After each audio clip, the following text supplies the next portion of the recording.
All right, hello everybody, and welcome to a brief recording for day 2 of History 268, Intro to Modern Latin America. Because we are not able to meet in person today, and we're also not allowed to meet virtually online for today's class, I thought I would just record kind of a quick summary of what we would cover in class today that you can access online whenever is convenient for you. And you can always refer back to this material whenever you'd like as the class progresses on this YouTube channel of mine as well. So, hope you all are doing well. First of all, I hope you have access to the internet and are warm wherever you are. And I expect that we'll be able to meet in person again later this week on Wednesday, if not at the very latest next Monday. I know there's a lot of winter weather that we're dealing with right now, and potentially even more next weekend. So I'll do my best to keep you all updated. I know the university sent out an email last week about today's classes, Monday the 26th, not meeting in person and also not meeting online. So this is my best response to that, is to make all this material as accessible to you all as possible through Blackboard and also through this recording. So start off with a bit of music there from Cuba. That is kind of some reimagining and some modernization of classic son cubano, S-O-N. This was a musical tradition that begins in Cuba, dating back to the 18th century, and is the product of the intermingling of cultures between Spain and Africa and indigenous cultural influence as well on this major island of Cuba in the Caribbean. That became the basis for all salsa music that would follow. That rhythmic pattern of the 5-2 or the clave rhythm, or the 2-3 or the 3-2 rhythm. That's always, you heard that in the song, is the basis of all salsa music to this day. And it has its origins in Cuba, dating back to these early points of contact in the 16th and through the 18th centuries as well. So with that, I'm turning back to the same PowerPoint that we were using for our first class last week. And I'll be kind of going through this a bit. Thank you all to all of you who completed the map quiz last week. That was kind of an easy first grade of the semester, where you were able to kind of learn through trial and error to identify these around 33 countries of the region of Latin America. Of course, as a region of 33 distinct countries and cultures, this region does not have a single history to speak of. But there are still many historic similarities between all of the Spanish-American countries of Latin America. And all of the countries of the Americas, for that matter, have some elements of a shared history, right? In terms of the fact that there were indigenous civilizations and cultures in the Americas prior to the arrival of any Europeans or Africans to the so-called New World, beginning in 1492. And the fact that centuries later, all these countries of the Americas broke away from their colonial mother countries in some form, whether complete through a violent revolution or through some major constitutional changes or something to that effect. This is why there's kind of a strong current of anti-monarchism throughout the Americas, especially in the U.S. and all of Latin America through the present day, which is something that I think should be emphasized and something that I think Chastain does really well in this introduction and first chapter of his book, which I'll be kind of reviewing with you all today a bit.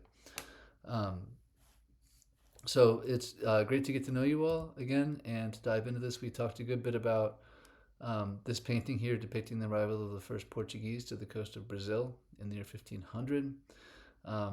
The type of kind of shading and color schemes in this painting that really depict the arrival of Catholicism as the arrival of almost enlightenment and modernization to the Americas in really problematic ways that we discussed last week. Um, so some of the key questions I was hoping to get to are Chastain's definition of liberalism, which I'll get to here shortly. But before that, we began discussing the European logic of conquest and colonization in the Americas last week. Um, and to kind of provide a quick overview of this as well, I wanted to touch on this a bit more.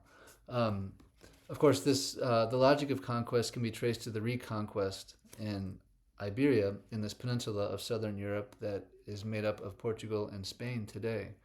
But this was an important region of southern Europe for conflict between, well, first Goths and Visigoths, first where the Roman Empire had spread, dating back to the 4th and 5th centuries, and later with the arrival of Goths and Visigoths who used this territory but didn't really make it all that productive agriculturally or culturally for that matter either. But then from around 711 through 1492, Christians and Muslims struggled for control of this region. And initially in 711, we know that an Islamic caliphate spread into southern Iberia and helped kind of revitalize and rejuvenate much of this territory, making the lands productive agriculturally for the first time in centuries since the fall of the Roman Empire in the 5th century. And also spreading new forms of irrigation techniques to make the lands fertile, and also building major urban centers in southern Iberia that still remain in place today. Places like Sevilla, Granada were historically Muslim cities. Between 711 and the mid 15th century, this region of southern Iberia was dominated by Arabic-speaking Muslims, and we hear that influence of the Arabic language still in modern Spanish as it's spoken today, in many different words.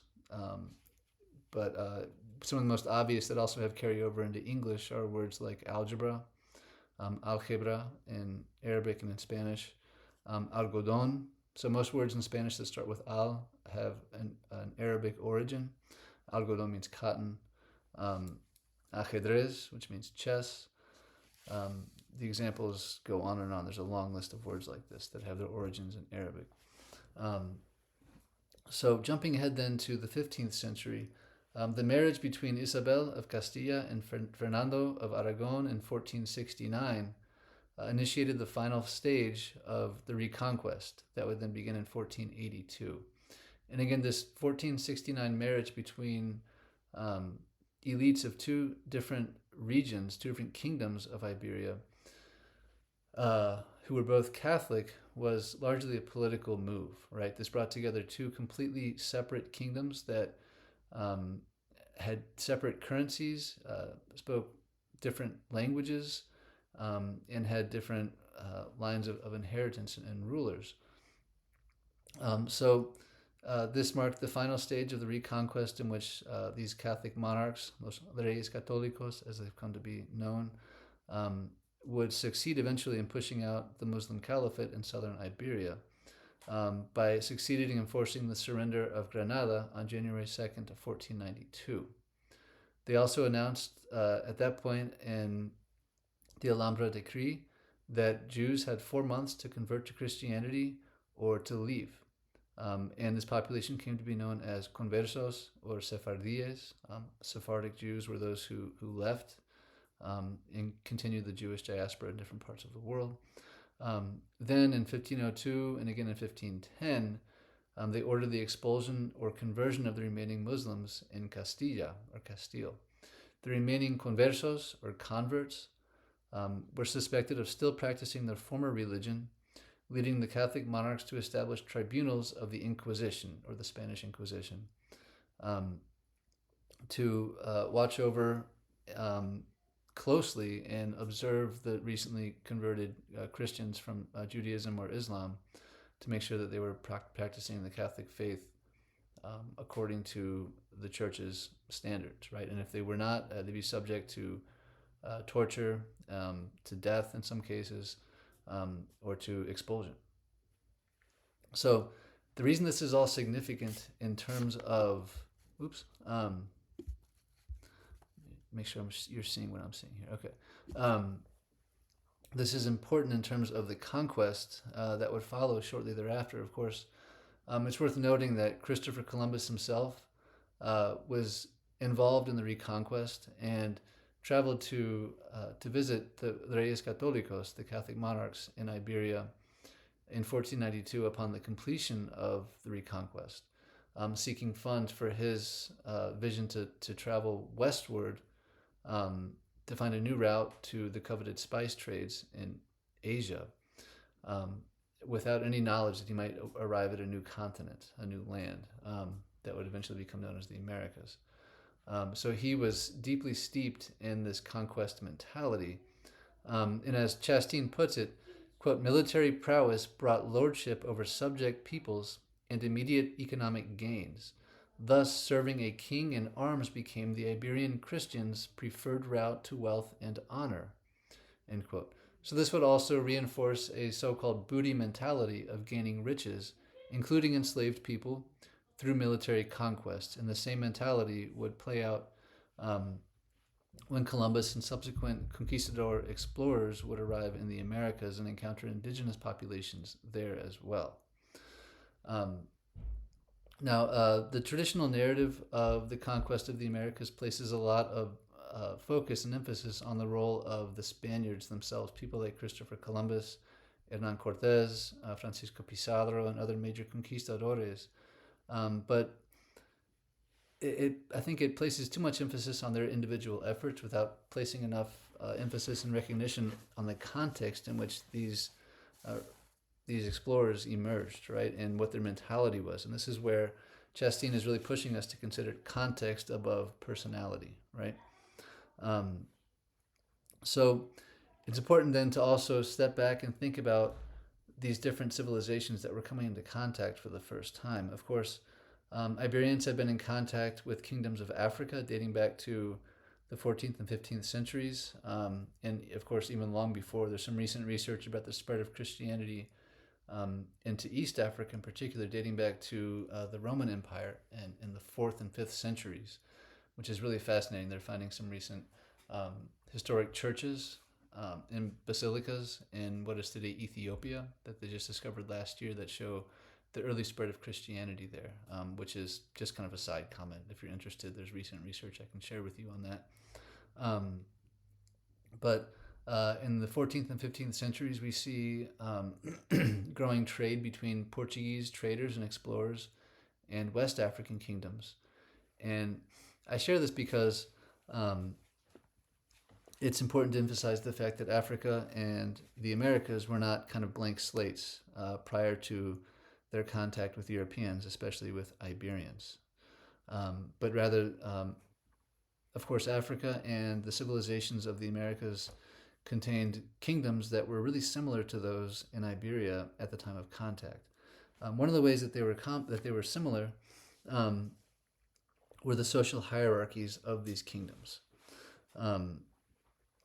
In Iberia, each kingdom recognized 3 estates, which were the clergy, the nobility, and commoners.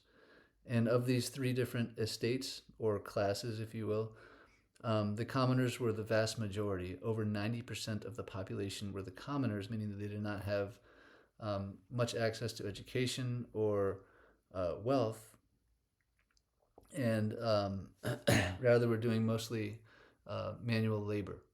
This was also true of the kingdoms of Africa and of the indigenous civilizations of the Americas. Now, when we look at the indigenous civilizations of the Americas, it's important to note that they came, or there were varieties of these, right? Jumping ahead here a bit. So in the Americas, of course, we have some major sedentary civilizations. These were civilizations that developed major urban centers and stayed in the same place. The 3 most important examples of these that we'll see were the Aztec Empire, or the Mexica people, as a broader culture group under the Aztec nobility. Of course, the Mayas as well were an assemblage of sedentary civilizations, some of which were semi-sedentary and some of which were completely sedentary. But these were rival kingdoms in a broader culture group in what is today Mesoamerica. So southern Mexico through Central America were the Maya culture group. And much further south, the largest of all of these sedentary indigenous civilizations was the Inca Empire in what is today Peru, Ecuador, Bolivia, and as far south as kind of middle of the way down Chile. This was the largest territory and also the largest by population of the sedentary civilizations of the Americas prior to the contact and conquest when the Europeans would arrive in 1492 and carry out their conquest from roughly 1519 through 1536 is how we roughly frame the conquest of the indigenous civilizations of the Americas. So because this course is an intro-level course and because we're focusing mostly on modern Latin America, we're only covering this rather briefly, but it's an important frame of reference that we'll refer back to pretty frequently over the course of the semester regarding these similarities rather than differences, right? So historians used to emphasize the differences between European kingdoms and civilizations and those of Africa and the Americas on the eve of conquest. But now we've come to see that these civilizations were ultimately really similar in their social hierarchies, also in their use of religion to justify territorial expansion and imperialism. We see this as we'll continue to look at the Aztec Empire next week a bit, and the Incas as well. But in terms of these similarities, I think it's worth pausing for a moment here and looking at this really interesting example of the Kingdom of Mali in West Africa, where you see an image on the bottom right side of the screen here. I'm going to move myself out of the way, of an emperor named Mansa Musa, who in 1324 carried out his Hajj, or pilgrimage, to Mecca, a requirement of any practicing Muslim at some point during their life to make this pilgrimage to Mecca, or the Hajj. He did so in 1324, and in the process, with a really massive entourage of supporters and with a huge sum of gold in the process, many historians look back at Mansa Musa and consider him the wealthiest man in the history of the world because of how much gold he acquired and distributed during his Hajj in 1324. He distributed so much because this is such a central component of Islam, is charitable works and giving to the needy, that as he made his Hajj across northern Africa all the way to the Arabian Peninsula to Mecca, especially when he passed through Egypt and Cairo, he distributed so much gold that historians have gone back and looked at the records and found that the value of gold itself depreciated because of his own distribution of this precious metal. So he himself is pretty remarkable, right? That he was able to give away so much of this precious metal that its value decreased because of how many people now acquired it in 1324 alone. So it's also just one example of many that I cover in other classes that show African kingdoms' contact and knowledge of other culture groups and kingdoms in the so-called ecumene, this known world that connected Europe and Africa and the Mediterranean and points much further east as well. So these African kingdoms were not operating in isolation, and they were not behind any other kingdoms or civilizations around the world, as previous historians used to claim as kind of an empty justification for the transatlantic slave trade, one that does not hold up at all, and none of these justifications really hold up. But it's one example of many. It also shows the similarities between the kingdoms and empires of Europe and those of Africa and those of the Americas, all around the same time. So, jumping ahead here a bit more.